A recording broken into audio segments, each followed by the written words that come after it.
NIA की popular front of India और इससे मुंसलिक ठिकानों पर मुल्क भर में छापेमारी, टेरर फंडिंग और कैंप चलाने के मामले में जांच एजेंसी ने मारा छापा।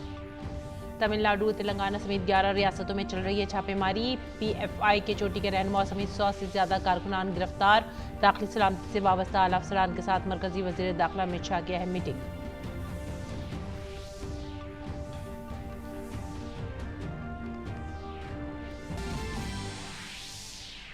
ज्ञानवापी मां श्रृंगार गौरी मामले में शिवलिंग की कार्बन डेटिंग के लिए हिंदू फरीक की अर्जी पर वाराणसी की अदालत ने मुस्लिम फरीक को जारी किया नोटिस। मामले की अगली समाअत 29 सितंबर को। अदालत ने मस्जिद कमेटी के जरिए आइंदा समाअत की तैयारी के लिए मांगे गए 8 हफ्ते के वक्त को भी देने से किया इनकार।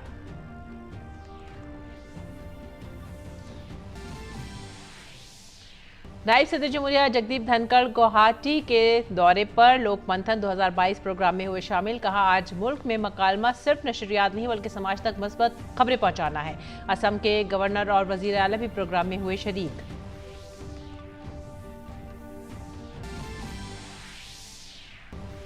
महाराष्ट्र के बारामती के 3 रोजा दौरे पर पहुंची वजीर खजाना निर्मला सीतारमण। बीजेपी कारकुनान से तंजीम को मजबूत करने के लिए जुट जाने की अपील। कहा, मरकजी स्कीमों के खिलाफ अफवाहों को करें दूर।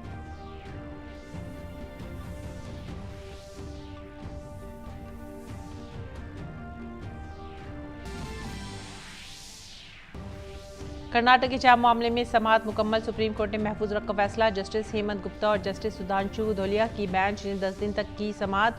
15 मार्च को आए कर्नाटक हाई कोर्ट के फैसले को 20 से ज्यादा अर्जी गुजारों ने सुप्रीम कोर्ट में किया था चैलेंज।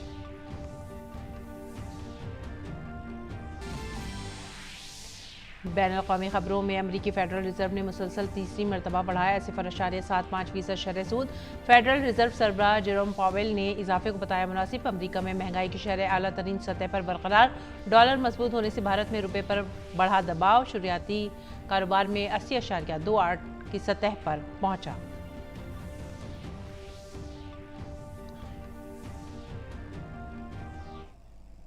आदाब नाज़रीन, उर्दू खबरों में आप सभी का खैर मकदम है। मैं हूं सादिया अलीम। नजर डालते इस वक्त की खास खबरों पर। नेशनल इन्वेस्टिगेशन एजेंसी एनआईए ने popular front of India PFI और मुल्क भर में इसके लिंक्स पर छापेमारी की है। तहकीकाती एजेंसी ने यह कार्रवाई दहशतगर्दी की फंडिंग और कैंप चलाने के मामले में की है। बताया जा रहा है कि ईडी, एनआईए और रियासती पुलिस ने मुख्तलिफ मामलात में 11 रियासतों से पीएफआई से वाबस्ता 106 लोगों को गिरफ्तार किया है। एनआईए ने पीएफआई के कौमी सदर OMS सलाम और दिल्ली के सदर परवेज अहमद को गिरफ्तार किया है। एनआईए ने यूपी, केरल, आंध्र प्रदेश, तेलंगाना, कर्नाटक, तमिलनाडु समेत कई रियासतों में पीएफआई और उससे मुंसलिक मकामात पर छापे मारी हैं। एनआईए ने पीएफआई लीडर SK मोहंती की कोलकाता के तलजरा में वाक़ई रिहाइशगाह पर भी छापेमारी की है। एनआईए को बड़ी तादाद में पीएफआई और से वाबस्ता लोगों की मुश्तबा सरगर्मियों के बारे में मालूमात मिली, जिनकी बुनियाद पर जांच एजेंसी आज बड़े पैमाने पर क्रैकडाउन कर रही है। ईडी, एनआईए और रियासती पुलिस ने 11 रियासतों में 106 लोगों को गिरफ्तार किया है। पीएफआई और इसके लोगों की तरबियती सरगर्मियां, दहशतगर्दी की फंडिंग और लोगों को तंजीम से जोड़ने के हवाले से यह अब तक की सबसे बड़ी कार्रवाई है। इत्तला के मुताबिक तहकीकाती एजेंसी ने सबसे ज्यादा 22 लोगों को केरल से गिरफ्तार किया। उसके बाद महाराष्ट्र और कर्नाटक से 20-20, आंध्र प्रदेश से 5, असम से 9, दिल्ली से 3, मध्य प्रदेश से 4, पुडुचेरी से 3, तमिलनाडु से 10, यूपी से 8 और राजस्थान से 2 अफराद को गिरफ्तार किया गया है। पीएफआई से वाबस्ता लोगों को दिल्ली के शाहीन बाग और गाजीपुर से गिरफ्तार किया गया है। इसके अलावा लखनऊ के इंदिरा नगर से 2 लोगों को गिरफ्तार किया गया है। असम पुलिस ने रियासत से पीएफआई से वाबस्ता 9 लोगों को गिरफ्तार किया है। तमिलनाडु के मदुरई, थेनी समेत कई अजला में भी छापे मारे गए हैं। देर रात शुरू हुई ईडी, एनआईए और रियासतों की पुलिस की मुश्तरका कार्रवाई की मरकजी वजारत दाखिला मुसलसल निगरानी कर रही है। ताहम पीएफआई से वाबस्ता लोगों पर कार्रवाई के बाद बेंगलुरु और मंगलुरु में एसडीपीआई और पीएफआई के कारकुनों की तरफ से एहतजाज किया गया।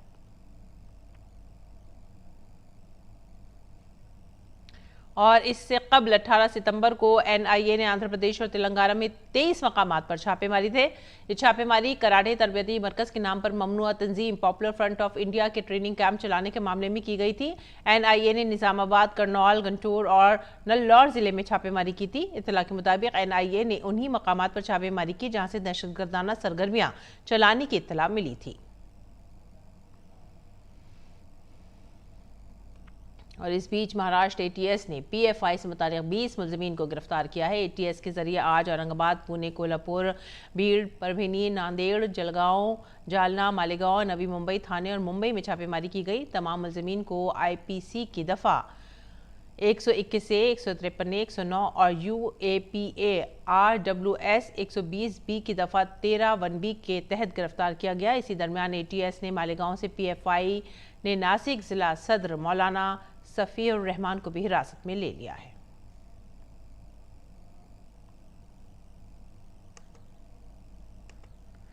पीएफआई के खिलाफ एनआईए की छापेमारी के दौरान एनआईए के दफ्तर के आसपास दिल्ली पुलिस ने सिक्योरिटी में इजाफा कर दिया है। पेश है हमारे नुमाइंदे नीरज सिंह की खास रिपोर्ट। छापेमारी की कार्रवाई के बाद दिल्ली में एनआईए का जो हेडक्वार्टर है वहां पर भी पुलिस की जो सुरक्षा व्यवस्था है वो बढ़ाई गई है। अगर आप देखें तो यहाँ दिल्ली पुलिस के जो जवान हैं वो तैनात किए गए हैं। इसके अलावा पैरामिलिट्री फोर्स के जो जवान हैं वो भी यहाँ पर बुलाए गए हैं, क्योंकि एनआईए की जो छापेमारी हुई है उसमें दिल्ली में भी 2-3 लोकेशन है जहाँ पर एनआईए की जो टीम है वो पहुँची थी, जिसमें शाहीन बाग है और इसके अलावा जो गाजीपुर मंडी है उस पर वहाँ पर भी एनआईए की जो टीम है वो पहुँची थी और वहाँ छापेमारी की कार्रवाई की। उसी के बाद अगर आप देखें तो यहाँ दिल्ली पुलिस को बढ़ाया गया है और ये मेरे सामने आपको दिखाई दे रहा है वो एनआईए का हेडक्वार्टर है और उम्मीद की जा रही है कि यहाँ किसी तरह का विरोध प्रदर्शन ना हो और इसके अलावा जो पीएफआई संगठन से जुड़े जो लोग हैं वो डिस्टर्बेंस पैदा ना करें। उसके बाद ही ये निर्णय लिया गया है कि छापेमारी की कार्रवाई के समय यहाँ पर जो दिल्ली पुलिस है वो तैनात की गई है ताकि एनआईए हेडक्वार्टर के सामने किसी भी तरह की कोई गड़बड़ी ना हो। और यही वजह है कि दिल्ली पुलिस के साथ साथ पैरामिलिट्री फोर्स के जवान भी यहाँ पर तैनात किए गए हैं। कैमरामैन सुमित के साथ नीरज सिंह, डीडी न्यूज़, दिल्ली।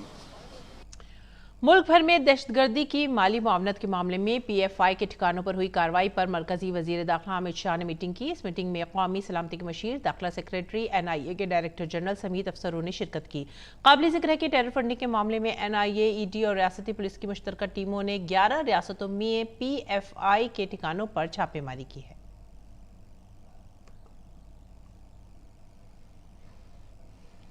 और बैनुल-अक़वामी यौम-ए-अमन के मौके पर मोदी आर्काइव पर वज़ीर-ए-आज़म नरेंद्र मोदी की ज़िंदगी से जुड़ी यादें शेयर की गई हैं। नौजवान वज़ीर-ए-आज़म नरेंद्र मोदी की ज़ाती डायरी के सफ़ात पर तहरीक गए उनके ख़यालात को दुनिया के सामने पेश किया गया है।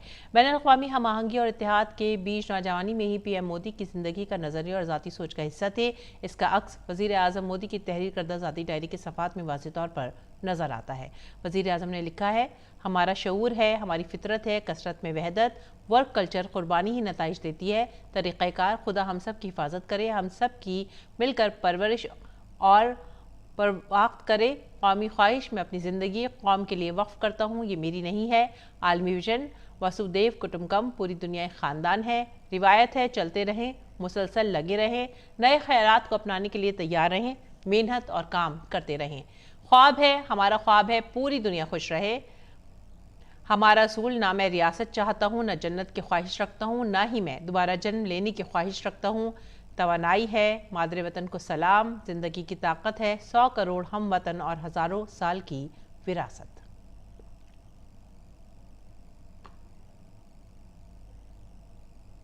नायब सदर जमहूरिया जगदीप धनखड़ ने आज असम की राजधानी गुवाहाटी में मुनक़िदा लोक मंथन प्रोग्राम का इफ्तिताह किया। अपने खिताब में उन्होंने कहा कि आज मुल्क में मुकालमा सिर्फ नशरियात का नहीं है बल्कि मुआशरे में मस्बत खबरें फैलाने का भी है। 22 से 24 सितंबर तक जारी रहने वाले इस प्रोग्राम में मुल्क के फोक आर्ट की नुमाइश के साथ साथ कौमी मसनूआत पर भी गौर व फिक्र किया जाएगा। भारतीय ट्रेडिशन ऑफ संवाद, our concept of संवाद is not mere transmission of information, but positive and constructive communication that wholesomely serves societal causes. The thriving space for discussion and dialogue that once existed in the public realm is no longer there. It needs to be regained and protected. Gyanvapi मामले में आज अदालत में हुई समाअत के बाद वाराणसी की जिला अदालत में एक और अर्जी दाखिल की गई है। इस अर्जी में ज्ञानवापी मस्जिद में सर्वे के दौरान पाए गए मुबैना शिवलिंग की कार्बन डेटिंग की मांग की गई है। यह अर्जी उन्हीं खवातीन की जानिब से दायर की गई है जिन्होंने अदालत से श्रृंगार गौरी की पूजा करने की इजाजत से मुतालिक दाखिल किया था। खवातीन की जानिब से हिंदू फरीक के वकील वैष्णव शंकर जैन ने ज्ञानवापी केस पर जिला जज की अदालत में यह अर्जी दायर की है। इस मामले की अगली समाअत अब 29 सितंबर को होगी। शिवलिंग की कार्बन डेटिंग के लिए हिंदू फरीक की दरख्वास्त पर वाराणसी की अदालत ने मुस्लिम फरीक को नोटिस जारी करने के साथ जवाब भी तलब किया है। इसके साथ ही अदालत ने मस्जिद कमेटी की जानिब से अगली समाअत की तैयारी के लिए मांगे गए 8 हफ्ते के वक्त को भी देने से इनकार किया है। जो हमारी एप्लीकेशन थी कार्बन डेटिंग की, कोर्ट ने उसमें नोटिस जारी किया है और 29 तारीख को कोर्ट ने मुस्लिम पक्ष से उनको ऑब्जेक्शन मांगा है। उसके डिस्पोजल के लिए 29 तारीख रखी गई है। साथ ही साथ जो उसमें पार्टी बनने की दरखास्त थी, कोर्ट ने उस पर हमारा ऑब्जेक्शन मांगा था, हमने दाखिल कर दिया है। 29 तारीख को उस पर कोर्ट अपना ऑर्डर पास करेगी। तीसरी बात, जो 8 हफ्ते का समय मांगा गया था, उस 8 हफ्ते के समय मांगने की रिक्वेस्ट को मुस्लिम पक्ष से कोर्ट ने रिजेक्ट किया।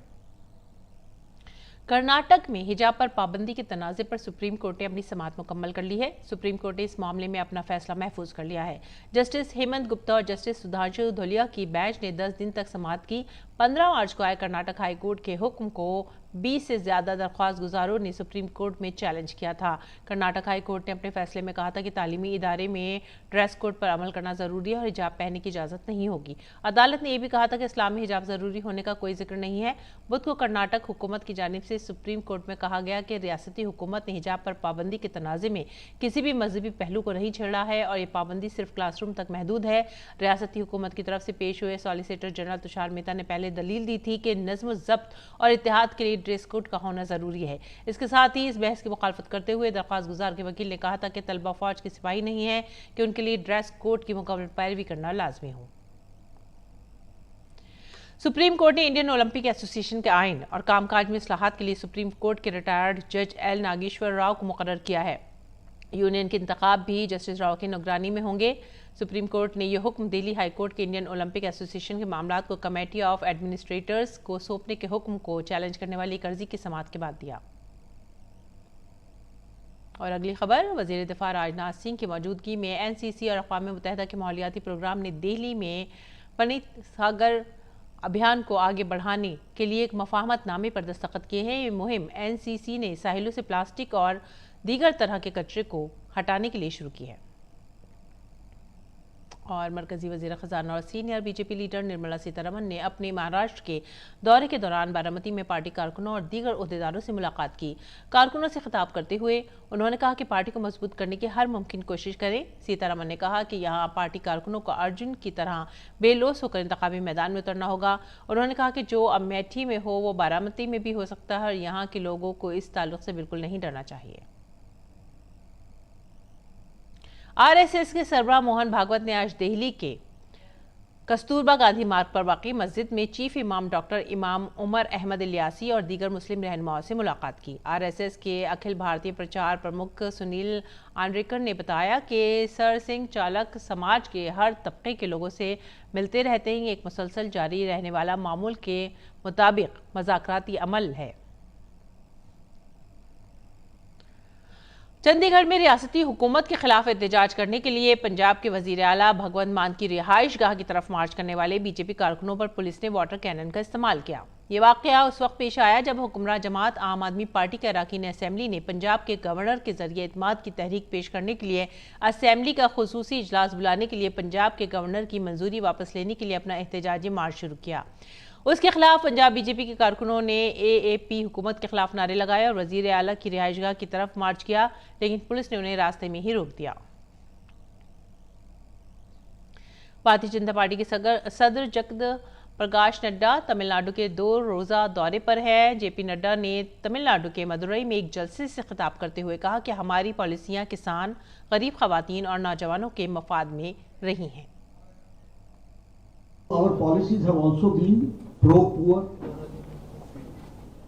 pro-farmer, pro-women, pro-youth and pro-industry also.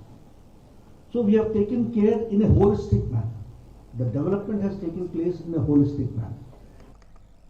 BJP सदर ने जेपी नड्डा ने कहा कि यूपीए के दौरे हुकूमत के मुकाबले में एफडीआई में 65% का इजाफा हुआ है। वजीर आजम मोदी की मेक इन इंडिया पहल से एनएसएमई को फायदा पहुंचा है।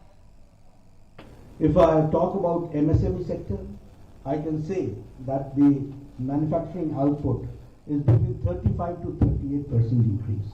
So the MSME sector has also increased there, and the participation is 35 to 38%, which we have to understand.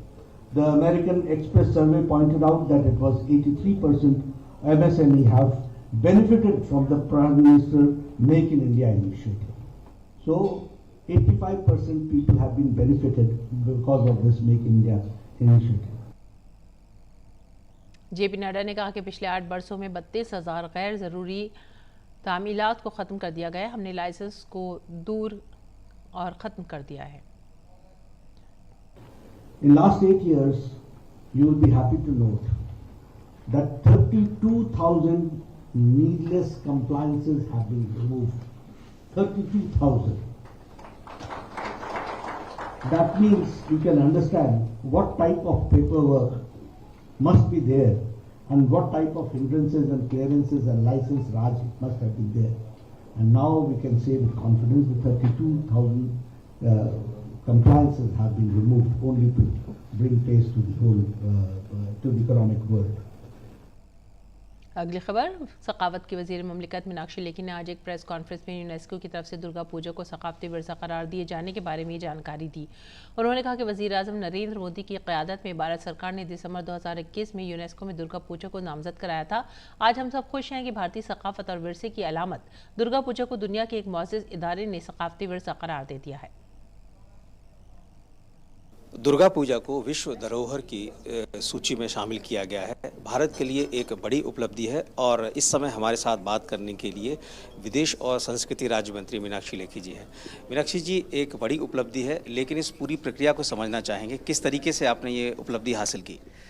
मैं सबसे पहले तो प्रधानमंत्री जी के प्रति आभार व्यक्त करना चाहती हूँ, क्योंकि प्रधानमंत्री जी के आदेश अनुसार दुर्गा पूजा को इंटैंजिबल कल्चरल हेरिटेज लिस्ट के लिए भेजा गया था और उन्होंने हमेशा हमको सिखाया कि होल ऑफ गवर्नमेंट अप्रोच होनी चाहिए। दुर्गा पूजा के केस के अंदर वो डॉजियर 2019 में गया, लेकिन वो एक्सेप्ट नहीं हुआ और उसके बाद उसको वापस भेजा गया और उसमें उन्होंने 2 चीज़ों के ऊपर और उस पर क्लैरिफिकेशन मांगी। 1 महीने से कम का समय था, तो हमारे ही अफसरों ने बैठकर उसको क्लैरिफाई किया, उसके सारे कागजात तैयार किए और उसको बनाकर भेजा। और ये सब होने के बाद में विदेश मंत्रालय जो है उसके प्रचार प्रसार का काम और दुनिया भर से भारत के पक्ष में और इस केस में दुर्गा पूजा के पक्ष में वोट बटोरने का काम वो विदेश मंत्रालय करता है। तो जो भी किया गया और नतीजा है कि जब पूरी सरकार एक होकर काम करती है तो बेहतर नतीजे आते हैं और दुर्गा पूजा का जो मान्यता है, जो इंस्क्रिप्शन है, वो उसका एक नतीजा है। वहाँ पर जो आर्टिजन्स हैं उनके लिए अब आगे के क्या प्रयास हैं, जैसे कि आपने बताया, तो उस आगे की प्रक्रिया क्या होगी? अभी जो है वो हम 30 आर्टिजन्स को रिकग्निशन दे रहे हैं और भारत के जो बाकी मंत्रालय हैं, फाइनेंस मिनिस्ट्री खास तौर पे, उससे जुड़े हुए बैंक्स हैं, अन्य हैं, वो जो मुद्रा लोन, अन्य प्रकार की जो व्यवस्थाएं हैं, इंश्योरेंस वगैरह, उस पर वो रिकग्नाइज कारीगर हैं, उनको वो सब भी उपलब्ध होगा। उस क्रेडिट लेने की भी बात हो गई है क्या कहेंगे ऐसे में? मैं अटल जी की पंक्ति कोट करना चाहती हूँ, छोटे मन से कोई बड़ा नहीं होता। तो ये तेरा वो मेरा, ये कुछ विषयों पर राजनीति नहीं होनी चाहिए। कुछ विषय राजनीति से बाहर हैं और जो विषय राजनीति से बाहर हैं उन्हें राजनीति से बाहर ही रखना चाहिए। आज एकजुट होकर दुर्गा पूजा मनाने का विषय है कि संस्कृति देश की होती है, किसी प्रदेश या किसी समुदाय की नहीं, और हमको इस संस्कृति के मामले में मिलजुल कर इसका उत्सव के रूप में मनाना चाहिए। कैमरामैन कुलदीप के साथ ऋषि कुमार, डीडी न्यूज़, दिल्ली। अगली खबर, स्मगलिंग और जालसाजी के खिलाफ जंग में सार्फिन की ताकत को उजागर करने के मकसद से 8वें मैस्करेड 2022 कॉन्फ्रेंस का इनेकाद नई दिल्ली में किया गया। 2 रोज़ा कॉन्फ्रेंस का इफ्तिताह साबिक नायब सदर एम वेंकैया नायडू ने किया। इस दौरान एक तहकीकी किताबचा भी जारी किया गया। सनती दुनिया के साथ साथ मुल्क और बैरून मुल्क के माहिरीन इस कॉन्फ्रेंस में शरीक रहे। आइंदा 2 रोज़ तक स्मगलिंग और जालसाजी की बढ़ती हुई तिजारत को रोकने के लिए मुश्तरका राय साजी और ठोस इक़दाम पर गौर ख़ास होगा। इस मौके पर एन वेंकैया नायडू ने मरकज़ी हुकूमत की कोशिशों की सताइश की और कहा कि स्मगलिंग और जालसाजी पर रोक लगाने के लिए ठोस कोशिश करने की ज़रूरत है। Some of our people who are involved in this illicit trade, they must be booked and they must be brought to book, and strong and effective deterrent action should be taken against them. For that, the government, the industry and the consumers and the media, they all must join together. This is my simple advice and conclusion in view of my experience over the 5 decades. Delhi में मुनक़दा public affairs forum of India ने 90 सालाना forum में railway और telecom के मरकजी वजीर अश्विनी वैष्णव ने शिरकत की। इस दौरान अश्विनी वैष्णव ने कहा कि वजीर आज़म मोदी का विजन टेलीकॉम सेक्टर को आलमी सतह का बनाना है। Prime Minister's vision on telecom is that he says telecom is a globally benchmarked industry. Telecom is not which is telecom of India is different from telecom of UK or telecom of US. Telecom is something in which always there is a global standard. Why can't we have a regulatory framework which is in tune with the global thing? So we started looking at what are the issues that we are facing. The first fundamental set of reforms which Prime Minister approved in September last year was a series of structural reforms, a series of procedural reforms, and an element of removing the stress in the industry. That has gone very well. बैनुल-अक़वामी खबरों में अमरीकी मरकज़ी bank federal reserve ने बुध को मुसलसल तीसरी बात कलीदी शरह सूद में 0.75% का इजाफा किया है। फेडरल रिजर्व की शरह सूद अब 3.25% की हद में पहुंच गई है। ये 2008 के आगाज़ के बाद सबसे ज़्यादा शरह सूद है। फेडरल रिजर्व के इस इक़दाम से वस्त मुत्तदी कर्ज महंगा हो जाएगा, जिससे सारिफिन और कारोबारी क्रेडिट मुतासर होंगे। साथ ही फेडरल रिजर्व ने आने वाले वक्तों में भी सूद में बड़े इजाफे का इशारा दिया है। बैंक हुकाम का कहना है कि रवा साल के आखिर तक शरह सूद 4.4% और अगले साल 4.6% तक पहुंच सकती है। बैंक हुकाम ने पेशेनगोई की है कि इस साल अमरीकी मईशत सिर्फ 0.2% बढ़ेगी। ये 3 माह कबल तखमीना 1.7% नमू से बहुत कम है। हुकाम ने 2023 से 2025 तक इक़्तिसादी तरक्की की शरह 2% से कम रहने का अंदाज़ा लगाया है। और अमरीकी सदर जो बाइडन ने अक़वाम मुत्तहिदा की जनरल असम्बली के 77वें इजलास से खिताब किया। उन्होंने यूक्रेन पर हमले के ताल्लुक से रूस की सख्त तनकीद की। अपने खिताब में अमरीकी सदर ने मौसमियाती तब्दीली समेत कई मसाइल पर अपने ख्यालात भी शेयर किए।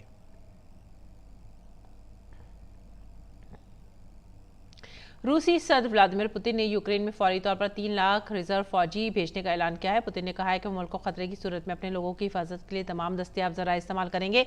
उन्होंने मगरबी ममालिक पर रूस के खिलाफ जौहरी ब्लैकमेलिंग का इल्ज़ाम भी लगाया है। पुतिन ने कहा है कि मुल्क के पास जवाब देने के लिए काफ़ी हथियार हैं। पुतिन का यह हुक्म ऐसे वक्त में आया है जब मगरबी ममालिक रूस की जानिब से डोनेट्स्क, लुहान्स्क, खरासान और ज़ापोरिज़िया को अपने हिस्से में मिलाने की कोशिश के तहत यूक्रेन के इलाकों में रेफरेंडम कराने के हुक्म पर तनकीद कर रहे हैं। पुतिन ने कहा है कि लुहान्स्क को आज़ाद करा लिया गया है और डोनेट्स्क को भी जुज़वी तौर पर आज़ाद करा लिया गया है।